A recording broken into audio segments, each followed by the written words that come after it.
Mas é muito difícil, né? Porque a pandemia jogou os adolescentes para o mundo virtual de uma forma muito forte. Os jogos eletrônicos foram o canal de escape, né? Era o único lugar onde o adolescente podia ali conversar com pessoas, né? Porque eles ficam de fone conversando com vários indivíduos ali, alguns são amigos, outros não são. E alguns jogos eles têm um aspecto de violência, outros jogos têm uma questão lúdica, né? Como é que você vê isso? Porque às vezes o pai e a mãe estão vendo lá o filho no computador ou no PlayStation, sei lá, tá teoricamente se distraindo, mas ele pode estar ali criando ainda mais uma área de isolamento, seria isso? O problema dos jogos não é nem a questão dos jogos serem violentos, Aham. porque assim, a violência dos jogos faz parte do universo de fantasia que o adolescente até consegue distinguir na maior parte dos casos. A não ser que o adolescente tenha um problema psíquico muito mais sério e comece a achar que aquilo ali pode fazer parte da realidade dele, que é uma outra história. A gente está falando de um adolescente psicótico, não um adolescente razoavelmente normal, que dali faz parte do universo de fantasia. O problema é ele começar a achar que aquele universo de fantasia é o único universo que ele dá conta de estar ali, que é a única coisa que interessa, porque ele consegue conversar com as pessoas, e dentro de casa ele não consegue conversar com os pais. Enfim, aí vira que nem a compulsão pela comida, a compulsão pelo videogame, pelo jogo de computador, é a mesma coisa. E aí, nesse caso, os pais precisam exercer o papel de pais e colocar alguns limites. Porque não dá para deixar o adolescente, que nem eu já ouvi relatos de pacientes meus que são pais, porque meu filho fica no jogo, se duvidar, 8 horas direto. Eu falei, cara, não dá. 8 horas direto ele está deixando de fazer um monte de coisa que ele precisaria fazer, inclusive. E está deixando de viver.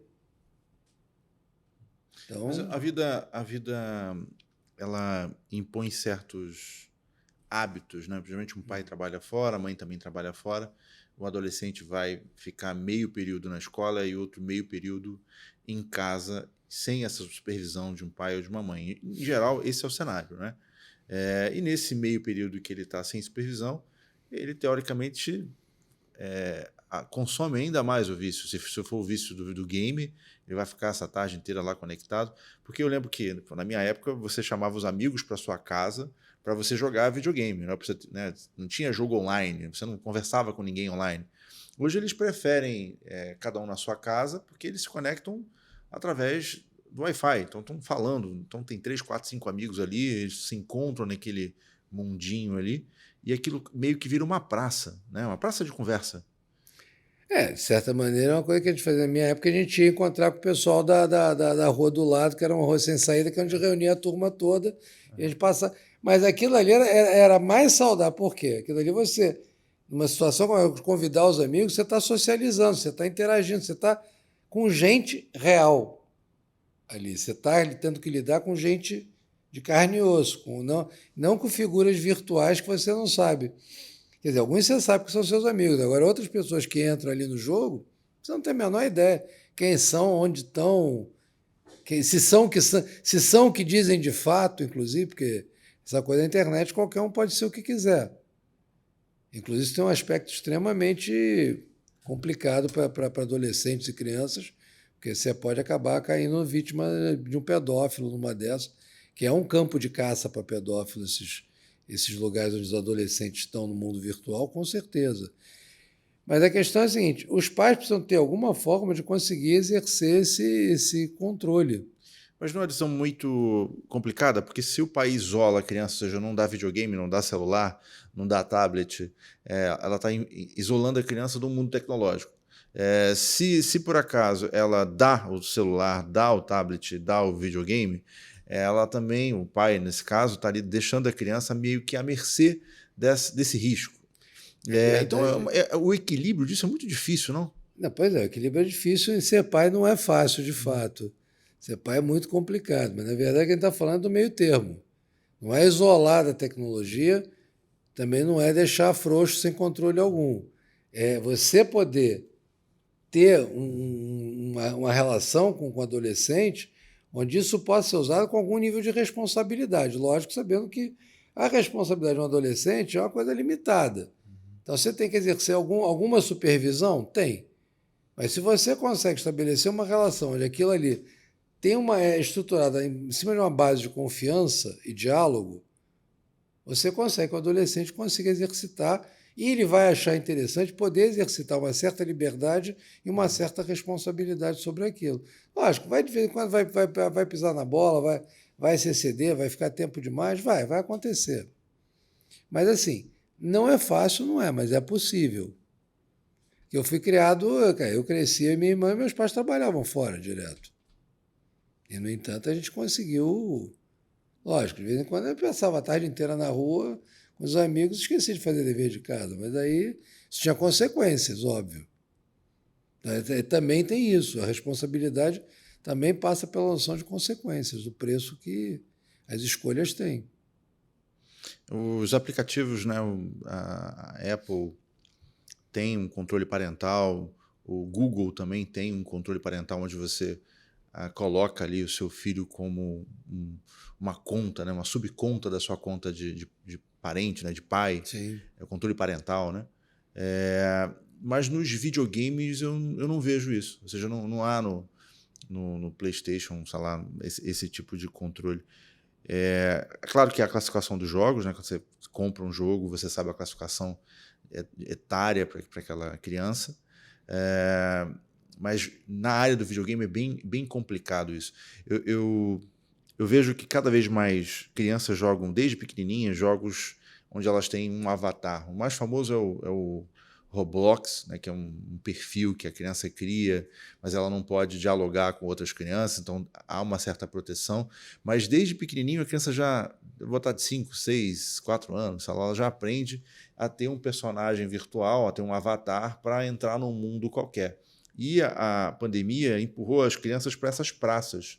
Você não acha que futuramente seja mais difícil controlar esse tipo de coisa, já que as crianças que têm 4, 5, 6, 7 anos jogam todos esses jogos onde elas têm um perfil fake? Entende? A separação do que é virtual, do que é físico. As crianças, elas usam, consomem vídeos como ninguém, vídeos no YouTube, vídeos no TikTok, vídeos em todas as plataformas. Como é que você vê isso? Porque é difícil você, como pai, obviamente, controlar esse consumo quando o consumo está em todos os lugares. Na verdade, o que acontece? Nunca foi fácil. Educar criança, educar adolescente nunca foi fácil, mesmo quando a gente não tinha tanta tecnologia à disposição e mesmo quando a gente não tem gerações que já nascem conectadas, que eles nascem com uma facilidade para o uso da tecnologia absurda.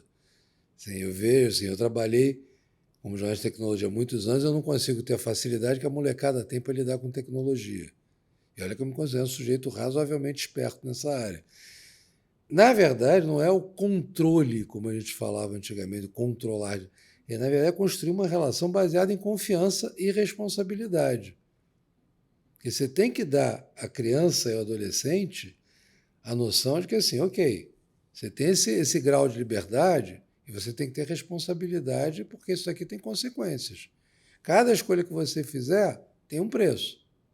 Então você aprende, você começa a aprender desde cedo que a sua liberdade tem preço. As escolhas que você fizer vão se desdobrar em outras coisas.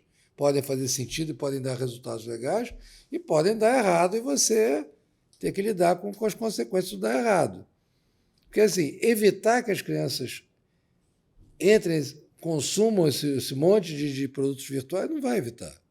Não vai evitar, até porque a nossa sociedade joga para isso, o modo de produção econômica do planeta hoje vigente joga para isso, ele precisa disso, ele precisa alimentar esse consumo, ele precisa gerar... Enfim, o que dá para você estruturar é uma relação parental onde existe a confiança, existe responsabilidade e existe diálogo. Isso exige muito mais presença parental do que simplesmente querer controlar como os pais faziam antigamente. É muito menos a questão policial parental e muito mais uma questão de supervisão, digamos assim. Desafio enorme, né? Porque cada vez mais você tem casais separados, onde os filhos têm menos contato com seus pais, vamos dizer assim, ou dividem uma parte com o pai, uma parte com a mãe. Então, o desafio de ter esse tipo de diálogo, ter esse tipo de vou chamar de controle, mas eu acho que a palavra certa não é bem controle, seria supervisão, né, como você citou, se torna mais difícil, né? Não, casais separados, então, pós-pandemia, então, assim, muito mais, né? Porque depois da pandemia os casais explodiram. Boa parte deles que descobriram que o ser humano não consegue suportar a convivência excessiva 24/7, 365 dias no ano, que foram 3 anos de convivência forçada ali. Muito casamento foi por vinagre no meio tempo. Eu atendo casais também, lido com casais eventualmente, não. Assim, eu reduzo o número de casais que eu atendo, porque são atendimentos muito cansativos e muito complexos, mas assim, deu para ter um pulso dessa coisa no pós-pandemia, do nível de queixa que chega no consultório, tanto individualmente quanto como casal em si, dos processos de relacionamento explodindo. Alguns poucos casais conseguiram ser mais fortes. A grande maioria explodiu mesmo.